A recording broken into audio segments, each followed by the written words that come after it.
چہروں پہ تلاوت کا ایک نور سجائیں گے، قرآن کو سینے میں ہم ایسے بسائیں گے۔ تطہیر و ہر دل کی قرآن کی تلاوت سے، شاداب رہے ہر روح ایمان کی حلاوت سے۔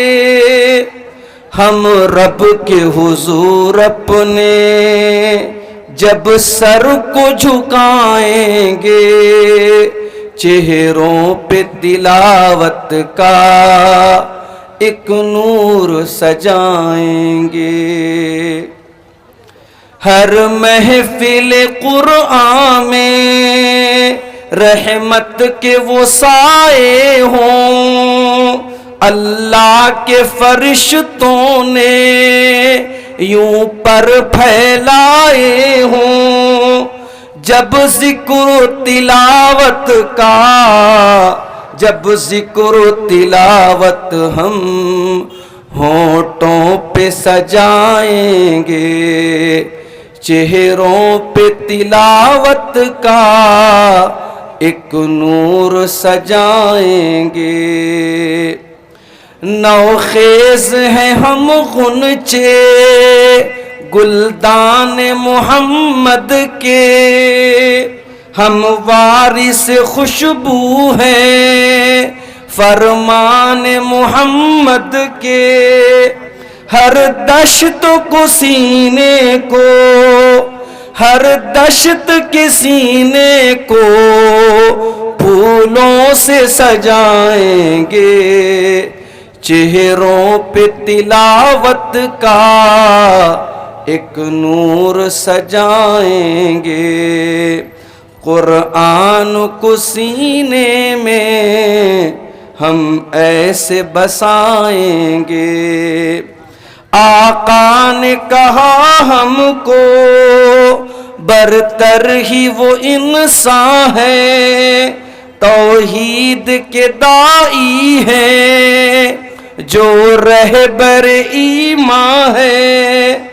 قرآن کو سیکھیں گے اور سب کو سکھائیں گے، چہروں پہ تلاوت کا ایک نور سجائیں گے، قرآن کو سینے میں ہم ایسے بسائیں گے۔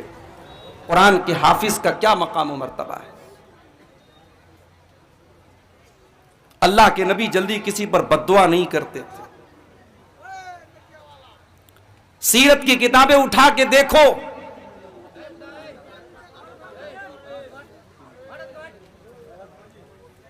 اللہ کے نبی کے اوپر بہت طریقے کے ظلم و ستم ہوئے، مگر آپ نے بددعا نہیں کی۔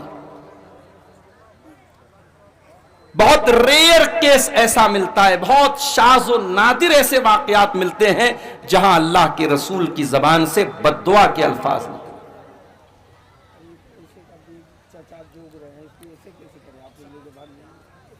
ایک موقع ہمیں سیرت النبی کے اندر ملتا ہے جب اللہ کے نبی بددعا کرتے ہیں، کچھ قبیلے کے لوگ آتے ہیں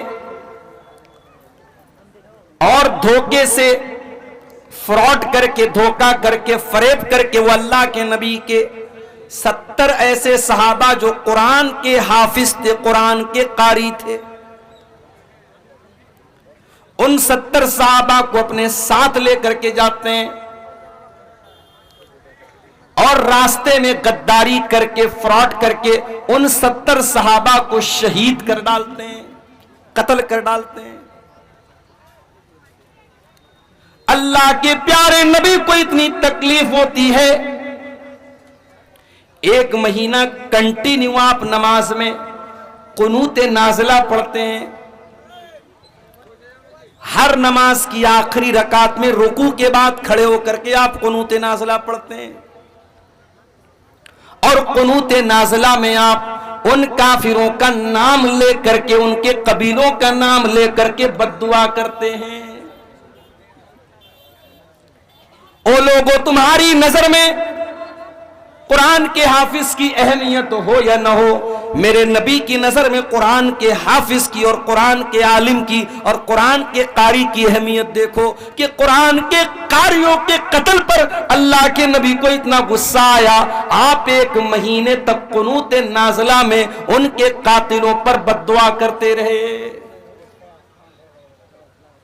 تو قرآن کا حافظ اور قرآن کا عالم بہت اونچا مقام ہے اس کا، اور میں مبارکباد دیتا ہوں ان 5 بچوں کو، ان کے خوش نصیب ماں باپ کو، جس دور میں دنیا نوکری کی طرف بھاگ رہی ہے، دنیا کے علوم اور ڈگری کی طرف بھاگ رہی ہے، آپ نے اپنے بچے کو ایک مدرسے میں بھیجا۔ اور میں یہ بھی جانتا ہوں سیمانچل کے اکثر مدرسے جاگیر سے چلتے ہیں،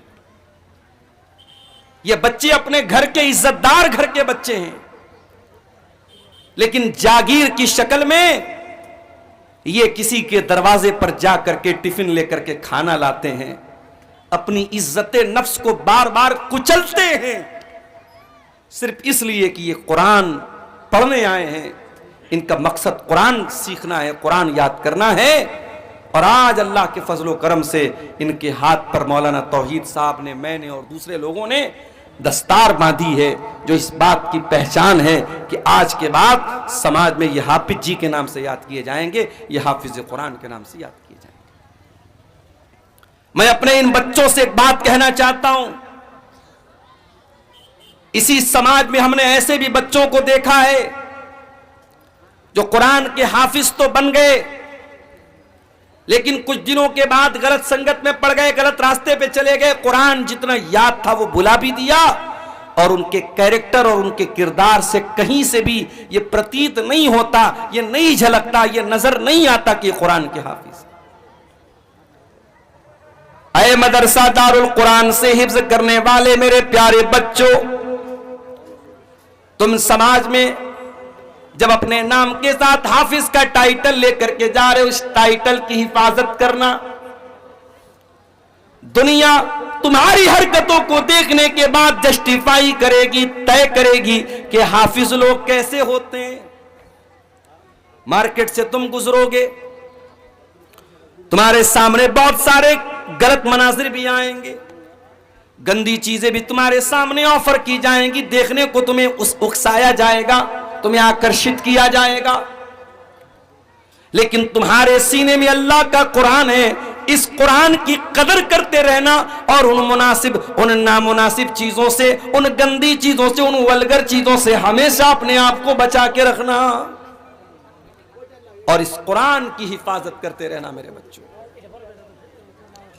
اس لیے کہ اللہ کے پیارے نبی کیا فرماتے ہیں، تعاہدوا ھذا القرآن، اس قرآن کو اچھی طریقے سے یاد رکھو، فَإِنَّهُ أَشَدُّ تَفَلُّتًا مِّنَ الْإِبِلِ فِي عُقُلِهَا، جس طریقے سے اونٹ کو اگر کسی کھونٹے میں باندھ دیا جائے تو اونٹ جس طریقے سے بھاگنے کی کوشش کرتا ہے، قرآن کریم بھی آپ کے سینے سے نکلنے کی کوشش کرے گا۔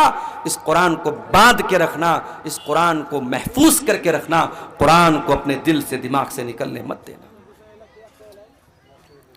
میرے عزیزوں، بات نکلی ہے قرآن کی، تو ایک بات میں آپ کو اور بتانا چاہتا ہوں۔ اللہ تعالیٰ نے دنیا میں بہت سارے نبیوں کو بھیجا، اور بہت سارے نبیوں کو اللہ تعالیٰ نے بہت ساری کتابیں بھی عطا فرمائی۔ 4 کتابوں کا نام تو ہم بہت فیمس ہے، مشہور ہے، جانتے ہیں۔ داؤد علیہ السلام کو زبور ملی تھی، موسیٰ علیہ السلام کو تورات ملی تھی، عیسیٰ علیہ السلام کو انجیل ملی تھی، ہمارے نبی کو قرآن ملا تھا، یہ تو ہم جانتے ہیں۔ بہت ساری کتابوں کا نام بھی ہمیں نہیں معلوم، لیکن یہ بات یاد رکھو، جس طریقے سے اللہ کا آخری نبی خاتم النبیین ہے، اب آپ کے بعد دنیا میں کوئی نبی آنے والا نہیں، کوئی رسول آنے والا نہیں ہے، اسی طریقے سے قرآن اللہ کی آخری کتاب ہے، اب قرآن کے بعد کوئی دوسری کتاب دنیا میں آنے والی نہیں ہے. قرآن نے پچھلی تمام کتابوں کو منسوخ کر دیا, کینسل کر دیا. اب قانون چلے گا تو قرآن کا چلے گا. اب اگر مانا جائے گا کسی کتاب کے قانون کو, اگر کوئی کتاب بک آف لا ہے, اگر کوئی کتاب قانون کی کتاب ہے تو وہ قرآن مجید ہے. اور اسی لیے اللہ تعالیٰ نے قرآن کو اتارا تو کون سے فرشتے کے ذریعے اتارا؟ فرمایا نزل بہ الروح الامین. اس قرآن کو لے کر کے جبریل امین آئے ہیں, فرشتوں کے سردار آئے. تمام فرشتوں میں سب سے اعلیٰ, سب سے اعظم, سب سے بہترین فرشتے حضرت جبریل اس قرآن کو لائے ہیں. قرآن جس ہستی کے اوپر اتارا گیا اس ہستی کے بارے میں اللہ قرآن میں کہتا ہے وَمَا أَرْسَلْنَاكَ إِلَّا رَحْمَةً لِلْعَالَمِينَ. اے نبی, ہم نے آپ کو ساری کائنات کے لیے رحمت بنا کر کے بھیجا. قرآن کا اتارنے والا کون؟ رب العالمین. قرآن کو لے کر کے آنے والا فرشتہ کون؟ روح الامین. اور قرآن جس ہستی پر اترا اس ہستی, وہ ہستی کون؟ رحمت للعالمین. قرآن جس مہینے میں نازل ہوا وہ مہینہ بھی سارے مہینوں میں سب سے زیادہ برکت والا. یہ میری ہی تقریر کے دوران مائک کو جو ہے گڑبڑ ہونا تھا, بار بار یہ چھوڑ رہا ہے, پکڑ رہا ہے. کہاں ہے بھیا مائک والے؟ پیسہ ویسا نہیں ملے گا آپ کو, بے فکر رہیے آپ. شہر رمضان الذی انزل فیہ القرآن. قرآن کریم کون سے مہینے میں اترا؟ رمضان میں اترا.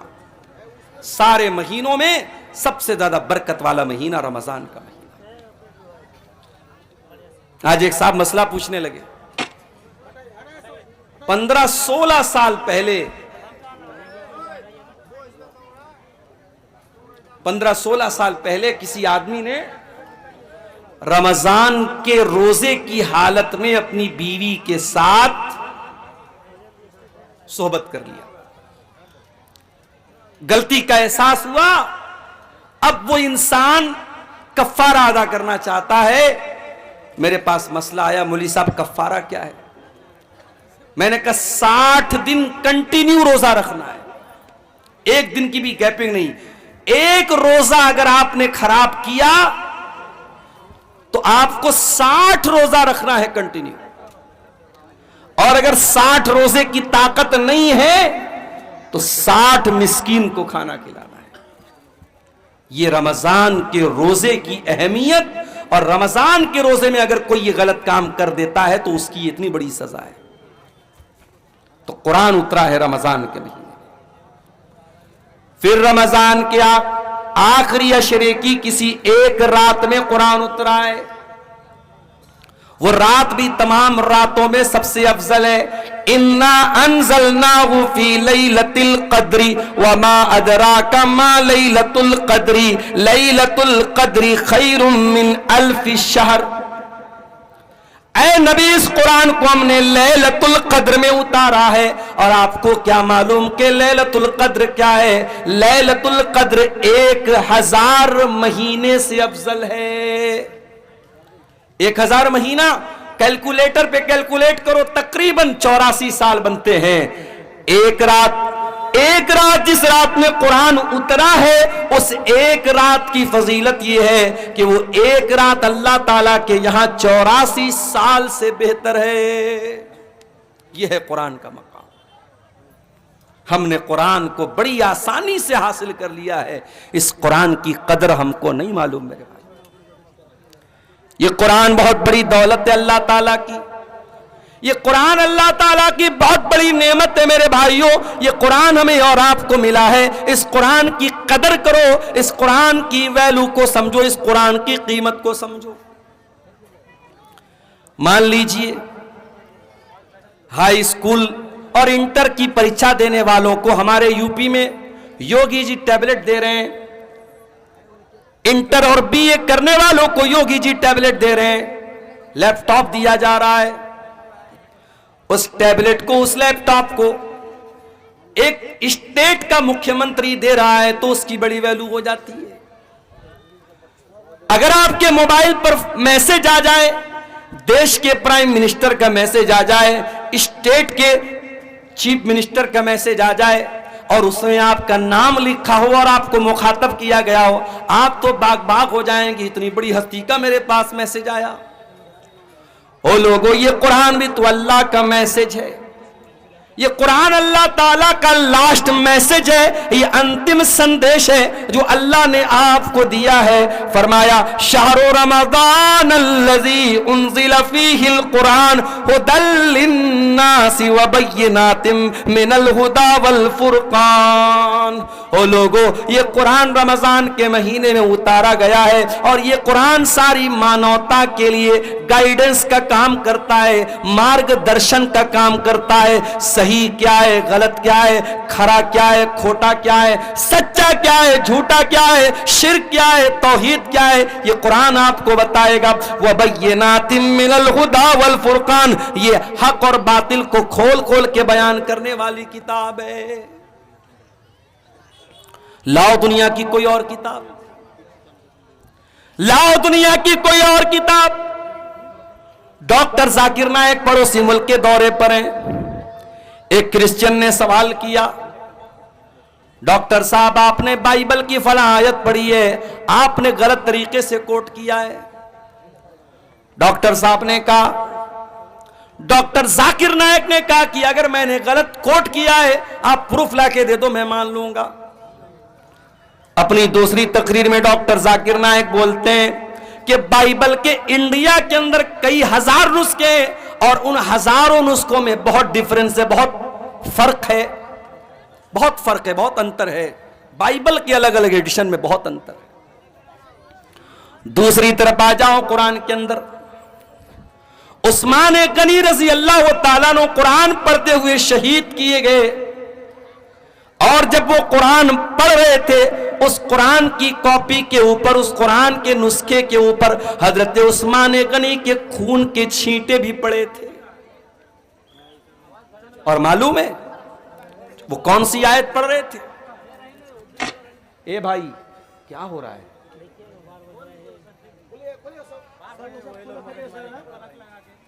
جو بھی جس کی وجہ سے ڈسٹرب ہو رہا نکال سکو اس کو، ایک دم کوئی مروت نہیں، نکال دو اس کو، اور ایک دم خاموشی کے ساتھ تقریر سننے دیجئے، ڈونٹ ڈسٹرب، بالکل ڈسٹرب نہیں کرنا۔